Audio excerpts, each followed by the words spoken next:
Chapter 1, Desperation and Decay. The air was like breathing through a wet rag. Thick. Wrong. Every breath Lena took was a reminder that there wouldn't be many left.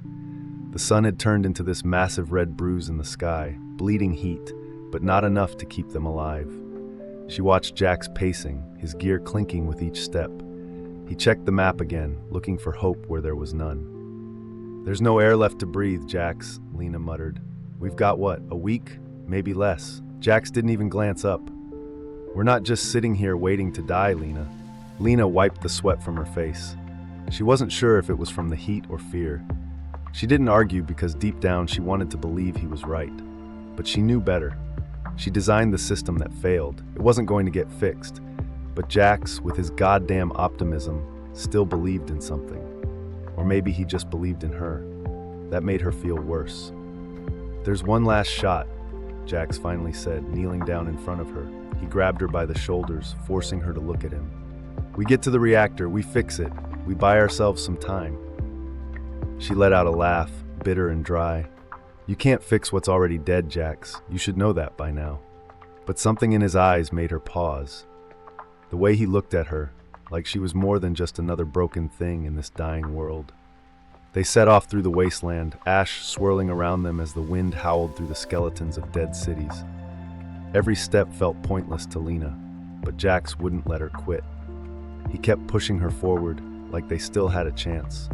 The horizon was nothing but cracked earth and crumbling ruins. Everything was already gone. But she followed him anyway, her mind stuck in a loop of guilt. If she had done things differently, maybe the world wouldn't be falling apart. They reached the old steel bridge by dusk, its twisted frame groaning in the wind. It looked like a beast's ribcage, hollow and brittle. Beneath it, a dried-up riverbed stretched out like an open wound. "It's the only way across," Jax said. Lena stopped. Her stomach turned. "That thing's gonna collapse the second we step on it." "Everything's collapsing, Lena. You either walk across or you stay here and die." She hated how he made sense sometimes. She hated how it felt like a choice when there wasn't one. Step by step they crossed, the metal groaning under their weight. Halfway across, the bridge buckled, dropping Lena to her knees. She scrambled, grabbing onto the railing as it swung violently. Jax grabbed her arm, his grip strong, yanking her up with more force than she expected. She looked at him, breathless, surprised by his strength and desperation. "I'm not letting you fall," he said, his voice low, angry. That night, they camped in an old factory, its walls cracked and covered in dust. Jax sat by the fire, staring into the flames. His face flickered in the light, the shadows playing tricks. "You ever wonder why I stick around, Lena?" he asked. She shrugged, pulling her knees to her chest. "Figured you just didn't want to be alone while the world dies." Jax shook his head, letting out a dark laugh. "You really think that little of me?" Lena didn't respond. She didn't know what to say. She wasn't used to being needed. She wasn't used to anyone sticking around. It made her uncomfortable, and that feeling had been gnawing at her the entire time. She had pushed him away, hoping it would hurt less when he finally left. But he hadn't left. Not yet. At dawn, they reached the reactor. It stood like a monolith in the middle of nowhere, silent and imposing. It was supposed to save them. It was supposed to save everything.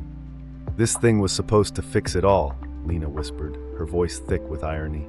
Jax was already climbing inside, checking the ancient systems. "It still can." Lena didn't move. She stared at the reactor, the weight of her guilt pressing down like a boulder. This was her failure. She had designed the shield system, and it had crumbled. Maybe the world didn't deserve to survive. Maybe neither did she. "It's not going to work," she said flatly, the words cutting through the heavy air. Jax slammed his fist into the wall. The sound echoed. "You're giving up. You've been giving up since the start." Lena felt something break inside her. "What's the point, Jax? Even if we fix it, it's only delaying the inevitable. We're all gonna die." "The point is us," Jax shot back, his eyes locked onto hers. "The point is you. I'm not letting you go without a fight." She wanted to tell him to stop, to just let her rot in the mess she'd made. But she couldn't. He wouldn't let her. So she walked over to him, her face softening for the first time in what felt like years. She cupped his face, her thumb brushing over his cheek, and kissed him. It was deep, desperate, like the world could crumble any second. and it probably would. They got the reactor running. The ground beneath them rumbled as the old systems groaned back to life. Jack smiled, relief flooding his face. "It's working," he said, hope sparking in his voice. He reached out for Lena, but she was already walking away, her back to him. "Lena," he called, confused. She turned, her eyes distant, empty. "I'm not going with you, Jax." His face twisted in shock. "What the hell are you talking about?" Lena shook her head, a sad smile pulling at her lips. "I built this thing, Jax. I built the system that killed the world, and now I'm going to end it."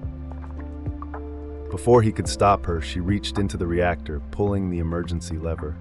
The rumbling stopped, the lights flickered out, the reactor died. Jack stood frozen disbelief washing over him. "Why?" His voice broke, his hands trembling.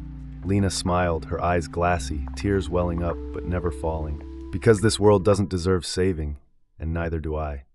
The ground trembled beneath them, and this time it was real. The sun overhead flickered, its light dimming faster. The final explosion echoed through the wasteland, and the red orb of the sun blinked out, plunging everything into silence and darkness.